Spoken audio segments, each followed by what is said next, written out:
So following the Data Mtaani initiative that we had in October, we are back here in Nairobi to have more stakeholder engagements and consultations to find out how the research we are doing at Pollicy and how the survey that the University of Nairobi is doing can be used by these domestic workers, tech workers and agricultural workers to enable them have a better and equitable job employment opportunities, and also to see how we can influence different policies both at local, national, regional and global levels to enable better platformized work, to enable better labor work in the sector. Two key things that came out from the study was that one, that platformized labor has really increased opportunities for people in different sectors, in the agriculture, tech world, and also domestic work. And also within these opportunities, there are a lot of risks that come with platformized labor. And what we've realized is that there are a lot of gaps in terms of laws to protect these people. And these people across these different sectors is that they come up with coping strategies to try and protect themselves from these legal or policy level gaps that are there. And another key thing is that these people really need income. So sometimes they have to put up with different conditions just to earn this money that they're looking for. So specifically to the project that we are doing, there are aspects of gender-based violence that occur, especially when we're talking about domestic workers, especially women.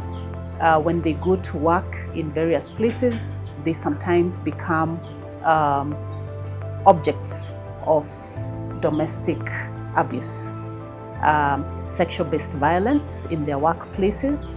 We've seen women who have been killed in their places of work because of various issues.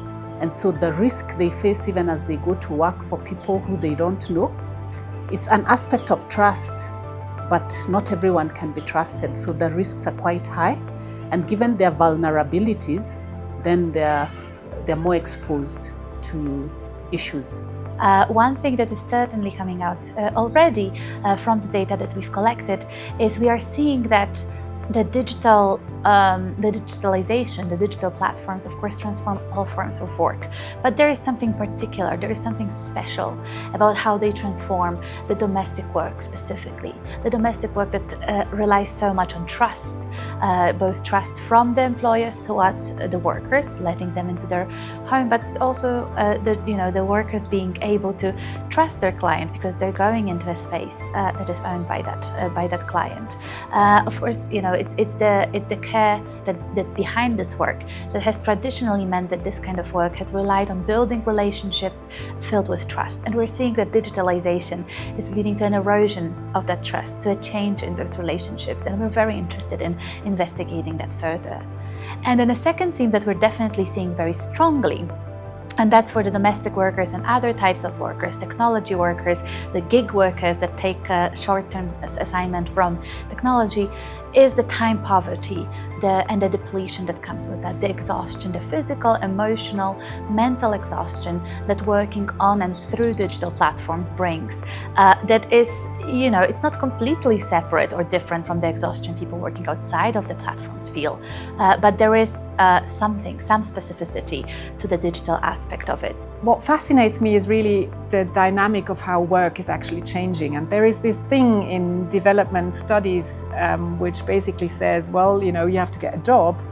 And once you have a job, you will be able to overcome poverty and improve your livelihood and your well-being. The idea is here that we've got a background of high incidence of informal work. So what happens when now all this gig work comes in, platform works come in, when people try to look for jobs online, and jobs may even be performed online, right? So we've got quite a bit of knowledge about hailing and driving and delivery, but for example, in the sector of domestic work, we really don't know a lot of what happens. So this is really the fascinating research question that we have here. So what happens if domestic work is increasingly advertised on platforms, and what skills do people need to even access these jobs, and what are the conditions that they face in these jobs, and are these conditions actually conducive for them to improve their livelihoods?